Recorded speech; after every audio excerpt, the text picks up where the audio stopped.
বৈষম্য বিরোধীদের ওপর পুলিশের লাঠিচার্জে উত্তপ্ত চট্টগ্রামের পটিয়া থানা মহাসড়ক অবরোধ করে বিক্ষোভ।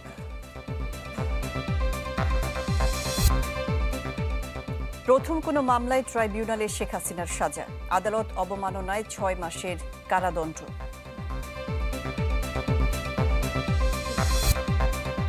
শিগগিরই দেশে ফেরার ইঙ্গিত তারেক রহমানের, গণতন্ত্রের স্বার্থে ছাড় দিয়ে নির্বাচনের দিকে এগিয়ে যাওয়ার আহ্বান। নির্বাচনে বিএনপির বিপক্ষে শক্ত অবস্থান তৈরির চেষ্টা ইসলামী দলগুলো, আসন ভাগাভাগি নিয়ে ঐক্যমত্য। তত্ত্বাবধায়ক সরকার প্রশ্নে একমত সব দল, নির্বাচনকালীন প্রধান উপদেষ্টার নিয়োগ প্রক্রিয়া নিয়ে ভিন্ন অবস্থান।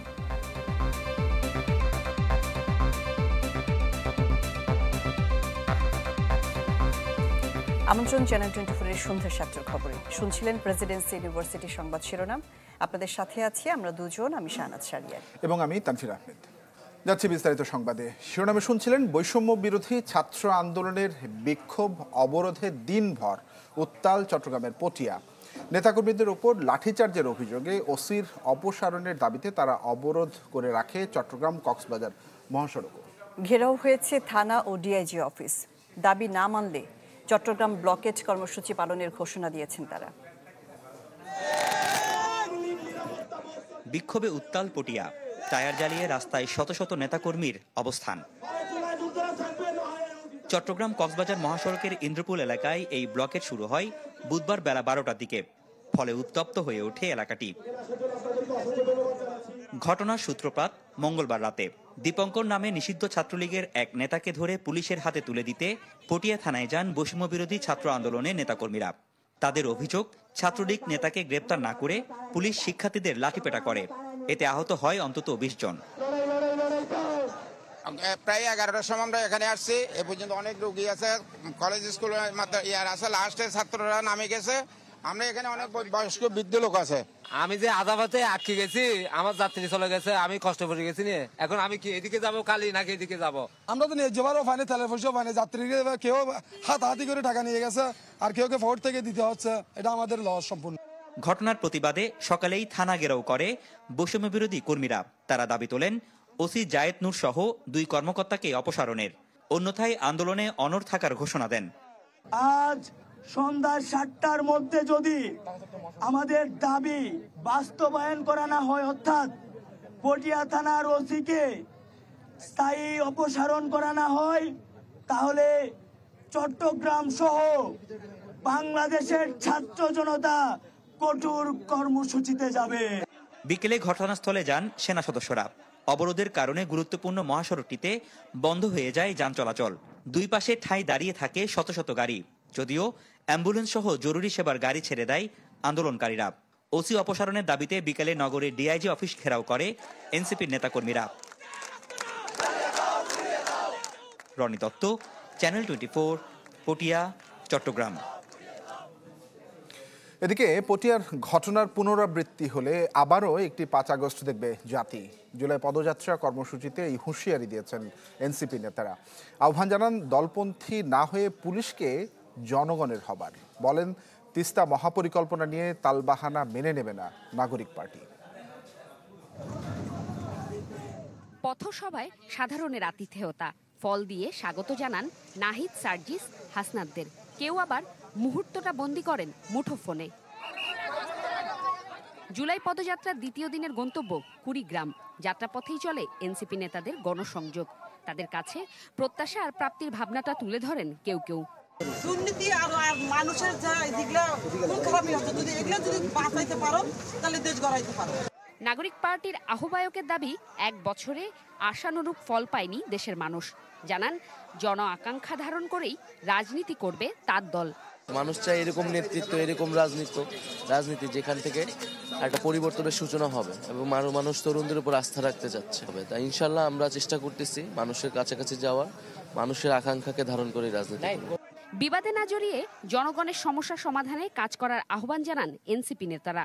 24 দফার ইশতিহার ও জনগণের সমর্থন নিয়ে দলীয় প্রস্তুতির কথাও তুলে ধরেন তারা।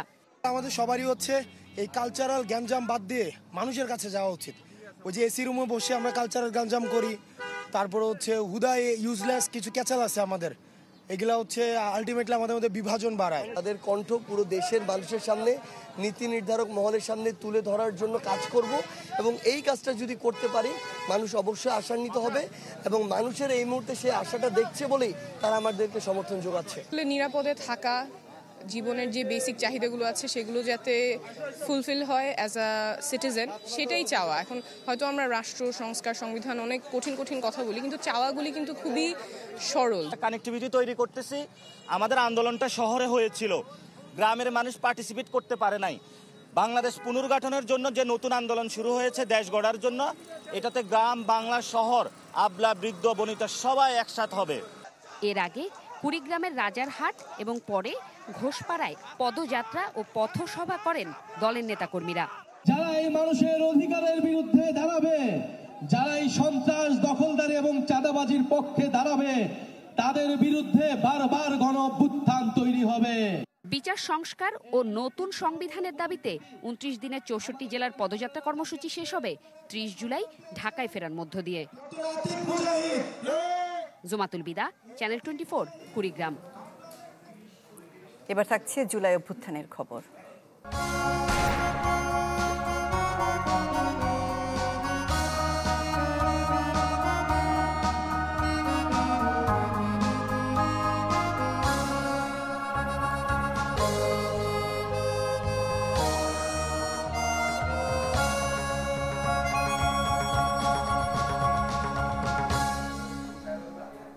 দেশ ছেড়ে পালিয়ে যাওয়ার পর প্রথম কোনো মামলায় সাজা হলো শেখ হাসিনার।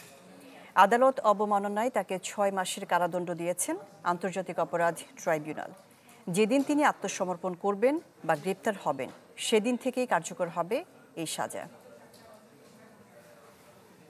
আমি বলছি সবাই তালিকা করো, তোমরাও তালিকা করো, কারণ অন্তত ২২৭ জনকে মারার লাইসেন্স পেয়ে গেছি। আর এই যেগুলো লাফালাফি করছে একটা অস্ত্র থাকবে না। ২২৭ জনকে হত্যার লাইসেন্স পেয়েছি। সম্প্রতি সামাজিক যোগাযোগ মাধ্যমে এমন বক্তব্য ভাইরাল হয় শেখ হাসিনার। জুলাই গণ অভ্যুত্থানের মামলা নিয়ে দেয়া বক্তব্যের প্রেক্ষিতে হাসিনা ও আওয়ামী লীগ নেতা শাকিল আকন্দ বুলবুলের বিরুদ্ধে গেল ৩০ এপ্রিল আদালত অবমাননার অভিযোগ আনেন চিফ প্রসিকিউটর। বক্তব্যটি যে শেখ হাসিনার তার ফরেন্সিক প্রমাণও মেলে। তবে বারবার ট্রাইব্যুনালে হাজির হওয়ার আদেশ এলেও পাত্তা দেননি শেখ হাসিনা। এ মামলার অ্যামিকাস কিউরি ট্রাইব্যুনালকে বলেন, অভিযুক্তকে এ মামলায় সাজা দেয়া হবে কিনা ন্যায় বিচারের স্বার্থে সে সিদ্ধান্ত নেবেন আদালত। অবশ্য শেখ হাসিনার পক্ষে রাষ্ট্রের নিয়োগ দেয়া আইনজীবীর দাবি সঠিক নয় সাবেক প্রধানমন্ত্রীর বিরুদ্ধে আনা অভিযোগ। বিশেষ আদালতকে রাষ্ট্রপক্ষ জানায়, সাক্ষীদের ভয় দেখাতেই এমন ফোনালাপ শেখ হাসিনার। তাকে সাজা দেয়াই হবে যুক্তিযুক্ত। পরে সবকিছু বিবেচনায় নিয়ে শেখ হাসিনাকে ৬ মাসের কারাদণ্ডের রায় দেন ট্রাইব্যুনাল। এটি পালিয়ে যাওয়ার পর প্রথম কোনো মামলা যাতে সাজা হলো শেখ হাসিনার। তিনি হুমকি দিয়েছিলেন যে সমস্ত অফিসার যারা এই তদন্তের সাথে অথবা বিচারের সাথে জড়িত তাদেরকে তিনি থ্রেট করেছিলেন যে তাদের তালিকা তৈরি করা হচ্ছে এবং তাদেরকে ভবিষ্যতেও চাকরি করতে হবে, এটা যেন তারা মাথায় রাখে। এই কনভারসেশনের মাধ্যমে তিনি আন্তর্জাতিক অপরাধ ট্রাইব্যুনাল সহ বাংলাদেশের বিভিন্ন আদালতে শেখ হাসিনার বিরুদ্ধে যে সমস্ত মামলা চলমান আছে সেই মামলার সাক্ষী, বাদী, এই মামলার তদন্তকারী কর্মকর্তা সহ মামলার সাথে সংশ্লিষ্ট বিভিন্ন লোককে তিনি হুমকি দিয়েছেন। যেদিন তিনি আত্মসমর্পণ করবেন বা গ্রেপ্তার হবেন সেদিন থেকে সাজা কার্যকর হবে, এমনটি উল্লেখ করা হয়েছে রায়ে। ১৯৭৩-এর ১১-৪ ধারা অনুযায়ী এই ট্রাইব্যুনালের বিচারাধীন প্রক্রিয়াকে প্রেজুডিস করার অপরাধ, এই অপরাধ চূড়ান্তভাবে প্রমাণিত হওয়ায় আন্তর্জাতিক অপরাধ ট্রাইব্যুনাল নাম্বার ১ শেখ হাসিনা এবং আসামি শাকিল আকন্দ বুলবুলকে দণ্ডিত করেছেন। আসামি শেখ হাসিনাকে ৬ মাসের বিনাশ্রম কারাদণ্ড এবং আসামি শাকিল আকন্দ বুলবুলকে ২ মাসের বিনাশ্রম কারাদণ্ডে দণ্ডিত করেছেন এবং এটাও নির্দেশ দিয়েছেন যেদিন তারা আত্মসমর্পণ করবেন অথবা পুলিশ কর্তৃক ধৃত হবেন তারপর থেকে এই সাজা কার্যকর হবে। শেখ হাসিনার পক্ষে দাঁড়ানো আইনজীবী বললেন, এ রায়ে খুশি হতে পারেননি তিনি। এই যে বক্তব্যগুলি যে এখানের মধ্যে এসছে, এইগুলির মধ্যে বিভিন্ন পত্রিকায় বিভিন্ন রকমের কথা এসছে এই যে ডিসক্রিমিনেশন আছে, এই ডিসক্রিমিনেশনের কারণে এটার সঙ্গে আমি দ্বিমত পোষণ করেছি এবং এই যে রাষ্ট্রপক্ষের যে আনিত অভিযোগ সেটার সঙ্গে আমি দ্বিমত পোষণ করে বক্তব্য প্রদান করেছি। শেখ হাসিনার অন্য ফোনালাপে আদালত অবমাননার উপাদান পাওয়া যায় কিনা পরবর্তীতে তা যাচাই বাছাইয়ের কথা জানিয়েছেন chief prosecutor. Masudur Rahman, channel 24, Dhaka. আশুলিয়ায় হত্যার পর 6 জনের মরদেহ পোড়ানোর মামলায় আনুষ্ঠানিক অভিযোগ আমলে নিয়েছেন ট্রাইব্যুনাল। বিচারপতি গোলাম মর্তুজা মজুমদারের নেতৃত্বাধীন 3 সদস্যের বেঞ্চ এই আদেশ দেন। আদালতে আনুষ্ঠানিক অভিযোগ দাখিল করে প্রসিকিউশন, আর এতে সাবেক এমপি সাইফুল ইসলাম সহ 16 জনকে আসামি করা হয়। এর আগে গ্রেফতার পুলিশ কর্মকর্তা আবদুল্লাহ হিল কাফি এবং শহীদুল ইসলাম সহ 7 জনকে হাজির করা হয় ট্রাইব্যুনালে। গত বছর 5 আগস্ট সাভারের আশুলিয়ায় পুলিশের গুলিতে প্রাণ হারান 5 জন, গুরুতর আহত হন 1 জন। পরে 5 জনের মরদেহ এবং 1 জন আহতকে নিয়ে পুলিশ ভ্যানে তোলে পেট্রোল ঢেলে আগুন দিয়ে পুড়িয়ে ফেলা হয়। এবার অন্যান্য প্রসঙ্গ। শিগগিরই লন্ডন থেকে দেশে ফেরার ইঙ্গিত দিলেন বিএনপির ভারপ্রাপ্ত চেয়ারম্যান তারেক রহমান। বলেছেন, গণতন্ত্রের স্বার্থে ছাড় দিয়েছে বিএনপি, তাই সবাই যেন নির্বাচনের দিকে এগিয়ে যায় সেই প্রত্যাশা তার। পটুয়াখালী জেলা বিএনপির সম্মেলন। যুক্তরাজ্য থেকে অনলাইনে যুক্ত হন দলটির ভারপ্রাপ্ত চেয়ারম্যান তারেক রহমান। এ সময় মতপার্থক্য থাকলেও নেতাকর্মীদের সহনশীল থাকার নির্দেশ দেন তিনি। তাগিদ দেন ভিন্ন মতকে সম্মান দেওয়ার।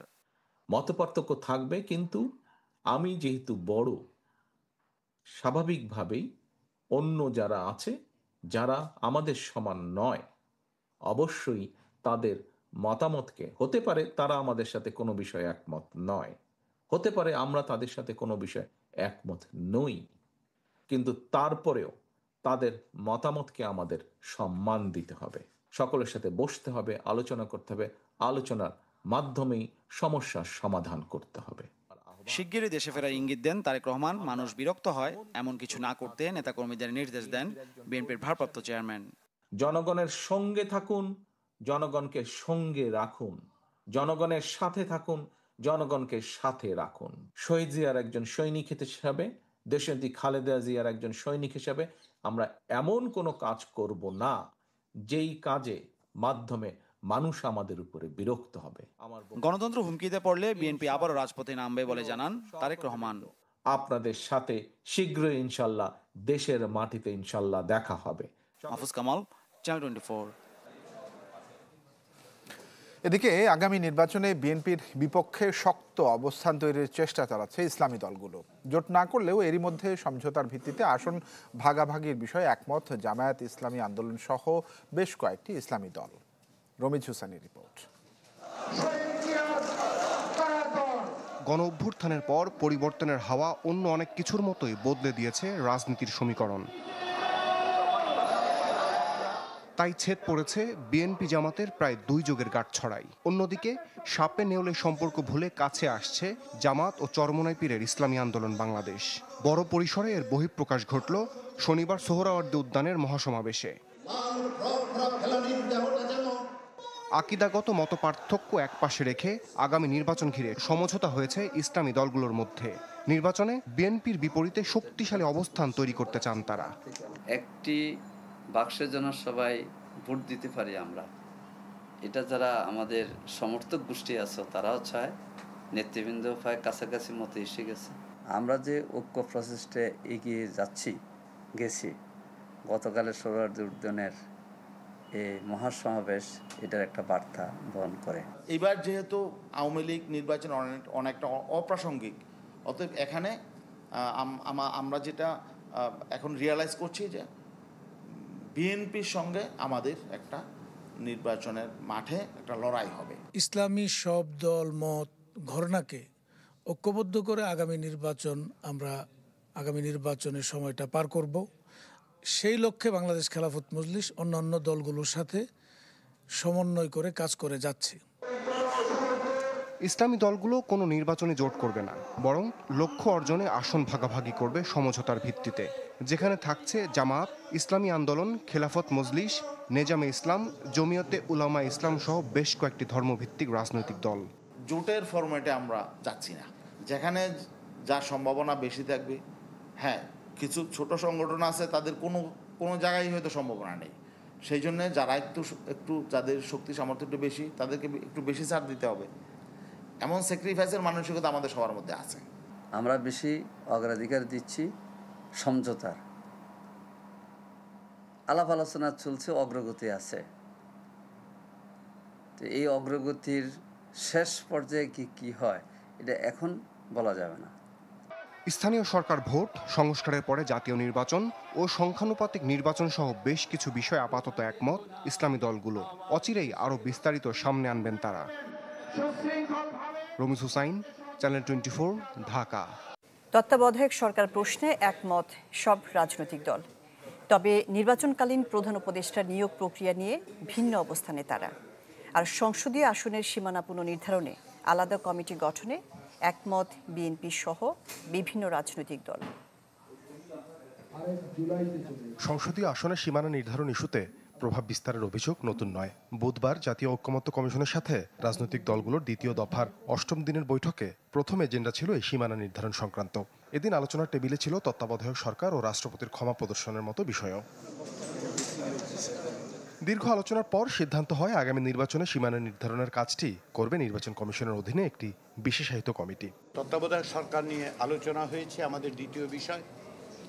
আজকের আলোচনায় এটা স্পষ্ট, বাংলাদেশের সকল রাজনৈতিক দল তত্ত্বাবধায়ক সরকার পুনঃপ্রতিষ্ঠা করার ব্যাপারে অভিন্ন মত পোষণ করেন এবং একটি সুনির্দিষ্ট ঐকমত্য আছে। তত্ত্বাবধায়ক সরকার ব্যবস্থা ফিরিয়ে আনতে আগে ঐকমত্যে পৌঁছায় রাজনৈতিক দলগুলো, তবে প্রধান উপদেষ্টার নিয়োগ প্রক্রিয়া কি হবে এ নিয়ে ভিন্নমত ছিল রাজনৈতিক দলগুলোর। এখন যদি আমরা জাতীয় ঐকমত্যের ভিত্তিতে বলতে পারি যে জুডিশিয়ারিকে বাদ রেখে যদি জাতীয় ঐকমত্যের ভিত্তিতে আরও 2-1টি প্রভিশন তার আগে রাখা যায়, যেটা একটা গ্রহণযোগ্য মতামতের ভিত্তিতে প্রধান উপদেষ্টা নিয়োগ হয় এবং প্রধান উপদেষ্টার পরামর্শে পরবর্তী উপদেষ্টাগুলো নিয়োগ হবে, যাদের সংসদ সদস্য হিসেবে নির্বাচনের যোগ্যতা থাকে তাদেরকে কনসিডার করা হয়। একমতে আসা যায়নি নির্বাচনকালীন তত্ত্বাবধায়ক সরকারের মেয়াদ ও কার্যপরিধি নিয়েও। কিছু দলের প্রস্তাব স্থানীয় সরকার নির্বাচনও এই ব্যবস্থায় করার। জাতীয় নির্বাচন এবং স্থানীয় নির্বাচন এই দুটি তত্ত্বাবধায়ক সরকারের মাধ্যমে হতে হবে, এটা আমাদের দাবি এবং এটা আমাদের অভিজ্ঞতা যে তত্ত্বাবধায়ক সরকার না হলে যেমনি জাতীয় নির্বাচন কোনো নির্বাচনে হয় না, দলীয় সরকারের অধীনে একইভাবে স্থানীয় নির্বাচনও কোনো নির্বাচন হয় না। যখনই বাংলাদেশে ক্ষমতা হস্তান্তরের সময় আসে তখন আমরা দেখে থাকি যে সরকার দল, বিরোধী দল এবং অন্যান্য দলের মধ্যে একটা সংঘাতপূর্ণ অবস্থা সৃষ্টি হয় এবং রাজপথে সেই সংঘাত অনেক সময় হত্যাকাণ্ডে রূপান্তর হয়, যেটা আমাদের ইতিপূর্বে ইতিহাস বলছে। ফলশ্রুতিতে আমরা আমাদের দলের পক্ষ থেকে একটা সুস্পষ্ট শান্তিপূর্ণ ক্ষমতা হস্তান্তরের জন্য অন্তর্বর্তীকালীন একটি তত্ত্বাবধায়ক সরকারের রূপরেখা দেওয়া হয়েছে। রাষ্ট্রপতির ক্ষমা প্রদর্শন ইস্যুতে আলোচনার মধ্য দিয়ে শুরু হবে পরবর্তী দিনের বৈঠক। আলোচনা হবে অমীমাংসিত অন্যান্য বিষয় নিয়েও। কমিশনকে সহায়তা করবেন সকলে, আমরা আজকে এই প্রশ্নে একমত হয়েছি। সাদ্দিন শফিক, চ্যানেল 24, ঢাকা। নৈতিক মানদণ্ড বজায় রাখার সংবাদ মাধ্যমগুলোকে সহযোগিতায় জাতিসংঘকে আহ্বান জানিয়েছেন প্রধান উপদেষ্টা ডক্টর মোহাম্মদ ইউনুস। রাষ্ট্রীয় অতিথি ভবন যমুনায় ইউনেস্কোর বাংলাদেশ প্রতিনিধি ডক্টর সুশান ভাইজ সাক্ষাৎ করতে গেলে এই আহ্বান জানিয়েছেন তিনি। প্রধান উপদেষ্টা বলেন, মিথ্যা তথ্য ও ভুয়া খবর বড় ধরনের সমস্যা। এটি একটি বড় অংশ ছড়াচ্ছেন প্রবাসে থাকা কিছু ব্যক্তি। এটি অব্যাহত বোমা বর্ষণের মতো। ডক্টর ইউনুস বলেন, শুধু ডিজিটাল প্ল্যাটফর্ম নয়, প্রতিষ্ঠিত গণমাধ্যমও বিভ্রান্তিকর তথ্যের উৎস হয়ে উঠছে।